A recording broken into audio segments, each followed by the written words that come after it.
오늘 우리가 삶을 보는 방식을 아예 뒤바꿔 버릴 수도 있는 그런 새로운 관점에 대해 한번 이야기해 볼까 합니다. 어쩌면요, 여러분이 인생 최대의 난제라고 생각했던 것들이 사실은 문제가 아닐 수도 있다는 그런 아주 강력한 생각의 전환에 대한 이야기예요. 혹시 이런 생각 해보신 적 없으세요?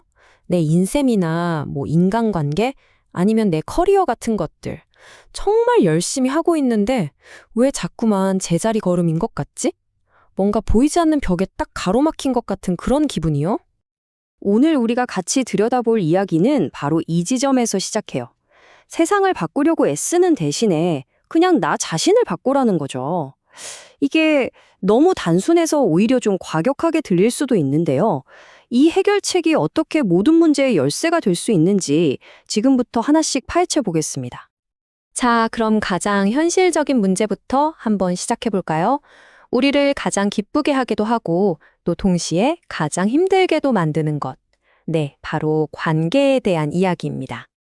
이 이야기는 한 사람의 고민에서 시작되는데요. 바로 아니, 내 파트너는 도대체 왜 변하지 않는 걸까? 하는 거죠. 이거 우리 모두 한 번쯤은 가져봤을 법한 그런 불만이잖아요. 특히 가장 가까운 사람에 대해서요. 근데 진짜 문제가 상대방의 행동 그 자체가 아닐지도 모른다는 거예요. 오늘 살펴볼 이 관점에서는요, 대부분의 고통이 사소한 의견 다툼 이런 게 아니라 실망할까봐 아니면 괜히 불안해서 차마 꺼내지 못한 말들이 차곡차곡 쌓여서 만들어진다고 지적하고 있습니다.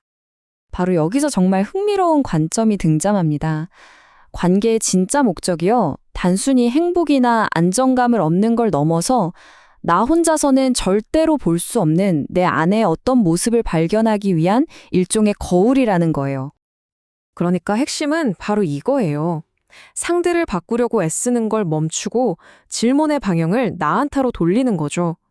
도대체 저 사람의 저런 점이 왜 나를 이렇게까지 불편하게 만들지? 하고요. 왜냐하면 그 불편함 속에 어쩌면 내가 아직 마주하지 못한 내 진짜 모습이 숨어 있다는 신호일 수도 있거든요. 자, 관계에 대한 관점이 이렇게 딱 바뀌고 나면 자연스럽게 다음 질문으로 넘어가게 됩니다. 바로 그럼 내 인생의 목적은 도대체 뭘까? 하는 아주 거대한 질문이죠. 우리가 보통 인생의 목적이라고 하면 뭘 떠올리나요? 보통은 저기 어딘가에 숨겨진 보물찾기처럼 반드시 발견해내야만 하는 단 하나의 위대한 과업 이런 걸 생각하잖아요. 그런데 말이죠. 오늘 우리가 얘기하는 이 관점은 완전히 다른 길을 제안합니다. 훨씬 더 단순하고 직관적인 길을요. 일단 거창한 계획 같은 건 잠시 내려놓으라고 말해요. 방법은 이렇습니다. 아주 간단해요. 첫째, 지금 이 순간 여러분의 가슴을 가장 뛰게 하는 게 뭔가요? 대단한 게 아니어도 괜찮아요. 둘째, 그게 뭐든 간에 이걸에서 뭐가 될까 하는 기대 없이 그냥 그 행동 자체에 완전히 몰입하는 겁니다. 그리고 마지막으로 그 설레는 느낌을 따라서 자연스럽게 다음 행동으로 옮겨가는 거죠. 마치 동화 속에서 빵 부스러기를 하나씩 따라가는 것처럼요. 이 여정에서 정말 놀라운 점이 뭔지 아세요? 처음에는 전혀 상관없어 보이던 나의 이런저런 열정들이 어느 순간 돌아보면 하나의 실로 쫙 꿰어져서 정말 멋진 목걸이가 되어 있다는 걸 발견하게 된다는 거예요. 바로 이게 당신의 목적이 스스로를 드러내는 방식이라는 거죠. 자, 이제 이 모든 생각의 뿌리가 되는 가장 근본적인 원리에 도착했습니다. 바로 우리가 발딛고 서 있는 이 현실이라는 것, 그 자체의 본질에 대한 이야기예요. 아주 간단한 상황을 한번 상상해 볼게요. 여러분이 급하게 지하철역으로 막 뛰어들어갔는데 아깝게도 바로 눈앞에서 문이 닫히고 열차가 떠나버립니다. 자, 여기서 핵심이 나옵니다. 지하철을 놓쳤다는 이 사건 자체는요, 사실 아무런 의미가 없다는 거예요. 이건 좋은 일도 아니고 나쁜 일도 아니에요. 그냥 텅 빈 캔버스처럼 완벽하게 중립적인 사건일 뿐이라는 거죠. 그리고 이 텅 빈 캔버스에 색을 칠하는 건 바로 우리 자신입니다. 만약 우리가 망했다, 오늘 하루는 글렀네 하고 부정적인 의미를 부여하면 내 현실은 그 즉시 분노와 짜증으로 채워지겠죠? 반면에 뭔가 이유가 있겠지? 하고 긍정적인 가능성을 열어두면 어떨까요? 어쩌면 바로 다음 열차에서 몇 년 동안 보지 못했던 정말 보고 싶었던 친구를 만나는 그런 기적이 일어날 수도 있는 거잖아요. 이 말은 우리가 보통 생각하는 것과 완전히 반대되는 개념이에요. 우리는 세상이라는 무대 위에서 그냥 일어나는 일을 지켜보는 수동적인 관객이 아니라는 겁니다. 오히려 매 순간 자신의 믿음과 의미 부여를 통해서 현실을 직접 창조해 나가는 아주 능동적인 예술가라는 뜻이죠.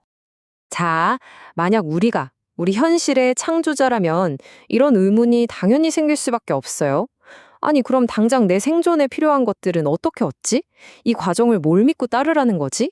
하고요. 여기서 우리는 풍요라는 단어의 의미를 다시 생각해 볼 필요가 있어요. 여기서 말하는 풍요는요, 단순히 통장에 찍힌 돈의 액수를 말하는 게 아니에요. 그게 아니라 내가 하고 싶은 일을, 바로 그걸 해야 할 그 순간에 할 수 있는 능력, 바로 그 자체를 의미합니다.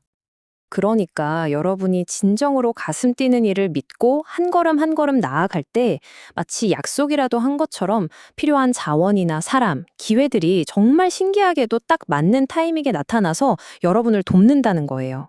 이게 바로 우주가 작동하는 방식의 풍요라는 거죠.